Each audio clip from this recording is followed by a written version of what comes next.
Good morning વિદ્યાર્થી મિત્રો. જીવનદીપ વિદ્યાલયમાં આપ સૌ વિદ્યાર્થી મિત્રોનું હાર્દિક સ્વાગત છે. ધોરણ 10 અંગ્રેજી વિષયમાં આપણે યુનિટ 4 શીખ્યા હતા આ વન્ડરફુલ ક્રિએશન. વન્ડરફુલ એટલે કે અદ્ભુત, ક્રિએશન એટલે કે સર્જન. ભગવાને જે સરસ મજાનું સર્જન કર્યું છે મધરનું, એના વિશેનો સરસ મજાનું લેસન આપણે શીખ્યા હતા, ભણ્યા હતા. એ તમને યાદ છે, તમને ખબર છે, તમે સારી રીતે જાણો છો. આજે પાઠમાંથી આપણે થોડા પ્રશ્નો અને તેના જવાબોની ચર્ચા કરીશું. તો વિદ્યાર્થી મિત્રો, તમે ધ્યાન રાખશો તો પરીક્ષામાં તમને ઉપયોગી થઈ પડશે અને તમે સરળતાથી આ પ્રશ્નોના જવાબ લખી શકશો. તો ચાલો વિદ્યાર્થી મિત્રો, આપણે શીખવા જઈ રહ્યા છીએ યુનિટ 4 અ વન્ડરફુલ ક્રિએશન ના ક્વેશ્ચન આન્સર. પહેલો પ્રશ્ન છે, what did the angel request the lord? What એટલે કે શું, ડીડ એટલે કે ભૂતકાળની વાત છે, ધ એન્જલ, એન્જલ એટલે કે દેવદૂત, રિક્વેસ્ટ, રિક્વેસ્ટ એટલે કે વિનંતી કરે છે, ધ લોર્ડ, લોર્ડ એટલે કે ભગવાનને.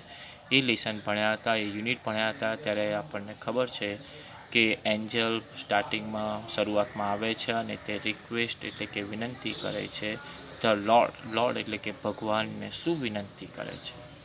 તો તેનો જવાબ જોવા જઈ રહ્યા છે, ધ એન્જલ રિક્વેસ્ટેડ, એન્જલ એટલે કે દેવદૂત, રિક્વેસ્ટ એટલે કે વિનંતી કરે છે, ધ લોર્ડ એટલે કે ભગવાનને, to go to bed, to go એટલે કે તમે જાઓ, બેડ, બેડ એટલે કે આરામ કરવા માટે જાઓ. કારણ કે ભગવાન તે વખતે લગભગ 6 દિવસથી ઓવરટાઈમ કરી રહ્યા હતા, મહેનત કરી રહ્યા હતા. તો ભગવાને માટે એન્જલ આવે છે અને કહે છે કે ભગવાન ગો ટુ બેડ એટલે કે તમે આરામ કરવા માટે જાઓ. એન્ડ અને નોટ ટેક, ટેક એટલે કે લેશો નહીં, ટેક એટલે લેવું અને નોટ ટેક એટલે કે લેશો નહીં, સો much trouble in one day, so much એટલે કે વધારે પડતી, ટ્રબલ એટલે કે મુશ્કેલી, in one day, one day એટલે કે એક જ દિવસમાં આટલી બધી મહેનત કરશો નહીં, આરામ કરો, રિલેક્સ થાવ, એવી દેવદૂત ભગવાનને વિનંતી કરી રહ્યો છે. The angel requested the lord to go to bed and not take so much trouble in one day. બીજો પ્રશ્ન છે, why did the lord refuse to rest? દેવદૂતે ભગવાનને આરામ કરવાની રિક્વેસ્ટ કરી, વિનંતી કરી, પણ ભગવાન શું કહી રહ્યા છે, વાય એટલે કે શા માટે, ધ લોર્ડ એટલે કે ભગવાન, રિફ્યુઝ એટલે કે ના પાડે છે, ટુ રેસ્ટ, રેસ્ટ એટલે કે આરામ કરવાની શા માટે ના પાડે છે, કે કેમ આરામ કરવાની ના પાડે છે ભગવાન? ધ લોર્ડ રિફ્યુઝ, લોર્ડ એટલે કે ભગવાન, રિફ્યુઝ એટલે કે ના પાડે છે, ટુ રેસ્ટ, રેસ્ટ એટલે કે આરામ કરવાની, બીકોઝ એટલે કે કારણ કે, હી હેડ ઓલમોસ્ટ કમ્પ્લીટેડ હિઝ વર્ક એટલે કે ભગવાન જે વસ્તુ બનાવી રહ્યા હતા તે વસ્તુનું ઓલમોસ્ટ એટલે કે લગભગ, કમ્પ્લીટેડ, કમ્પ્લીટેડ એટલે કે પૂરું થઈ ગયું છે, હિઝ વર્ક, વર્ક એટલે કે તેનું કામકાજ, એન્ડ એટલે કે અને, હેડ પુટ, પુટ એટલે કે મૂકવામાં આવ્યા છે, ધ બેસ્ટ, બેસ્ટ એટલે કે સૌથી સારામાં સારા, ઓફ હિઝ આઈડિયા, આઈડિયા એટલે કે વિચાર, ઇનટુ ધ મોડલ, મોડલ એટલે કે આ પ્રતિકૃતિ, કે ભગવાન જે વસ્તુનું સર્જન કરતા હતા, જે વસ્તુ બનાવી રહ્યા હતા, એ વસ્તુમાં ભગવાને પુટ એટલે કે મૂક્યા છે, બેસ્ટ ઓફ હિઝ, બેસ્ટ એટલે કે સૌથી સારામાં સારા, ભગવાનમાં જે સારી વસ્તુઓ, ખૂબીઓ રહેલી છે, આઈડિયાઝ એટલે કે વિચારો રહેલા છે, એ બધી જ વસ્તુઓ ભગવાને આ મોડેલમાં, પ્રતિકૃતિમાં મૂક્યું છે. ફરી એક વખત વાંચું છું, the lord refuse to rest because he had almost completed his work and had put the best of his ideas into the model. ત્રીજો પ્રશ્ન છે, ધ મધર વિલ, ખાલી જગ્યા છે કે ધ મધર એટલે કે આ ભગવાન જે સરસ મજાનું સર્જન કરી રહ્યા હતા તે મધર એટલે કે માતાનું, એ વિલ એટલે કે ભવિષ્યકાળ એટલે કે શું કરી શકે છે. When she is sick, when એટલે કે જ્યારે, સી એટલે કે તેણીની, ઇઝ સિક, સિક એટલે કે બીમાર પડે ત્યારે, કે જ્યારે મધર બીમાર પડે ત્યારે શું કરી શકે છે એ ખાલી જગ્યામાં તમારે લખવાનું છે. તો આપણે જવાબ એનો જોઈએ. ધ મધર વિલ એટલે કે મધર વિલ એટલે કે કરી શકે છે. હીલ હરસેલ્ફ, હીલ એટલે કે સાજુ, હરસેલ્ફ એટલે કે પોતાની જાતને સાજી કરી શકે છે, ઊભી થઈ શકે છે. વેન એટલે કે જ્યારે, સી ઇઝ સિક, સિક એટલે કે તે બીમાર પડે ત્યારે, કે મધર જ્યારે બીમાર પડે ત્યારે હીલ હરસેલ્ફ, હીલ હરસેલ્ફ એટલે કે પોતાની જાતે સાજી થઈ શકે છે, પોતાના બધા જ કામ જે કરવાના હોય તે ખૂબ જ સારી રીતે કરી શકે છે. એટલે આ ખાલી જગ્યામાં લખવાનું છે હીલ હરસેલ્ફ. જવાબ ફરીથી બોલું છું. The mother will heal herself when she is sick. ચોથો પ્રશ્ન છે.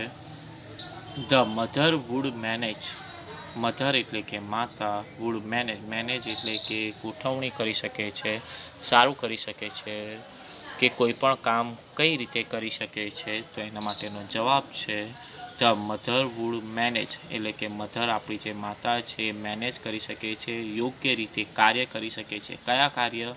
અ ચાઇલ્ડ બાથ, કે સૌથી અઘરું કાર્ય કહી શકાય તેવું. ચાઇલ્ડ એટલે કે પોતાના બાળકને, બાથ, બાથ એટલે કે નવડાવવું, પ્લે એટલે કે રમાડવું, સ્ટડી એટલે કે ભણાવવું, ફૂડ એટલે કે ખવડાવવું, એન્ડ સ્લીપ, સ્લીપ એટલે કે ઊંઘાડવું. એટલે કે આ બધા જ કામો મધર એક જ એવા જે છે કે પોતાના બાળકને નવડાવી શકે છે, રમાડી શકે છે, ભણાવી શકે છે, ખવડાવી શકે છે અને ઊંઘાડી શકે છે. પણ આ બધા જ કામો વિધાઉટ ગેટિંગ ઇરિટેટેડ, વિધાઉટ એટલે કે વગર, ગેટિંગ એટલે કે થયા વગર, ઇરિટેટેડ, ઇરિટેટેડ એટલે કે ગુસ્સે થયા વગર કોઈ પણ કાર્ય કરીએ આપણે તો આપણને ગુસ્સો આવી જાય છે. પણ જ્યારે મધર એક એવું આપણું ઘરનો સભ્ય જે છે કે પોતાના બાળકને નવડાવી શકે છે, રમાડી શકે છે, ખવડાવી શકે છે, ભણાવી શકે છે અને ઊંઘાડી શકે છે વિધાઉટ ગેટિંગ ઇરિટેટેડ એટલે કે ગુસ્સે થયા વગર. પાંચમો પ્રશ્ન છે. The mother would be able to feed, મધરમાં જે તાકાત રહી છે એના ગુણો વિશે આપણે વાત ઘણી બધી કરેલી છે. એ અહીંયા આગળ આ પ્રશ્નમાં કહેવામાં આવે છે કે મધર વુડ એટલે કે આપણી જે માતા છે એ અબેલ ટુ ફીડ, ફીડ એટલે કે ખવડાવી શકે છે, કે માતામાં શું શક્તિ રહેલી છે. તો એનો જવાબ જોઈએ આપણે. The mother would be able to feed, કે મધર જે છે એ ખવડાવી શકે છે અ ફેમિલી ઓફ, ફેમિલી એટલે કે પોતાના કુટુંબ જે છે એના 6 મેમ્બર, 6 એટલે કે 6 મેમ્બર એટલે કે સભ્યો, કે જો પોતાના ઘરમાં, પોતાના ફેમિલીમાં, કુટુંબમાં 6 સભ્યો હોય તો તે 6 સભ્યોને ઓનલી એટલે કે ફક્ત, માત્ર on half a kilo of cabbage, half એટલે કે અડધો કિલો, કિલોનો અડધો એટલે કે 500 ગ્રામ કેબેજ, કેબેજ એટલે કે એક શાકભાજી છે કોબીજ, એ કોબીજમાંથી એટલે કે 500 ગ્રામ કોબીજમાંથી પણ પોતાના ફેમિલીના 6 મેમ્બર એને ખવડાવી શકે છે. કઈ રીતે? તો માતામાં એવી તાકાત છે, કોઈ પણ વસ્તુ જો પ્રેમથી ખવડાવવામાં આવે તો ઓછામાં પણ આપણે ધરાઈ શકીએ છીએ. એ માતાના પ્રેમમાં તાકાત છે. એટલે અહીંયા આગળ એવું કહે છે કે the mother would be able to feed a family of 6 members only on half a kilo cabbage, એટલે કે અડધા કિલો કોબીજમાંથી, એટલે કે 500 ગ્રામ કોબીજમાંથી પણ પોતાના ઘરના 6 સભ્યોને તે ખવડાવી શકે છે. ફરી એક વખત આપણે આ પ્રશ્નો રીડ કરવા જઈ રહ્યા છીએ વિદ્યાર્થી મિત્રો. પહેલો પ્રશ્ન છે. What did the angel request the lord? જવાબ છે the angel requested the lord to go to bed and not take so much trouble in one day. બીજો છે. Why did the lord refuse to rest? જવાબ છે the lord refuse to rest because he had almost completed his work and had put the best of his ideas into the model. ત્રીજો પ્રશ્ન છે. The mother will ખાલી જગ્યા when she is sick? જવાબ છે the mother will heal herself when she is sick. ચોથો પ્રશ્ન છે ધ મધર વુડ મેનેજ, પછી ડોટ ડોટ છે, આ પ્રશ્ન તમારે વાક્ય પૂરું કરવાનું છે.